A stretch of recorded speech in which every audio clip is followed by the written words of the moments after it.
Daan-daang reverted Muslim ang lumahok sa kauna-unahang Balik Islam Assembly sa BARM na ginanap sa Camp Darapanan, Simway, Sultan Kudarat.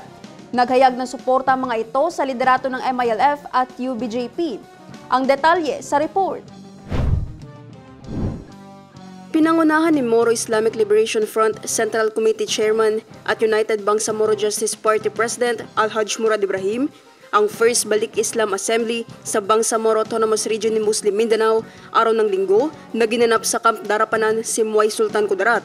Daan-daang reverted Muslim ang dumalo sa pagtitipon sa buong rehiyon at Bangsamoro communities sa labas ng BARM para isulong ang pagkakaisa. Naghayag ng suporta ang mga ito sa liderato ng MILF at UBJP at pinagtibay ang kanilang loyalty at pananampalataya sa Islam bilang bahagi ng kanilang pangako na palakasin at linangin ang turo ng Islam sa BARM. Binigyang diin ni Chairman Murad sa kanyang mensahe ang kahalagahan at pangmatagalang impact ng dawa lalo na sa Bangsamoro communities sa labas ng rehiyon. Naphtali Velarde, iMinds, Philippines.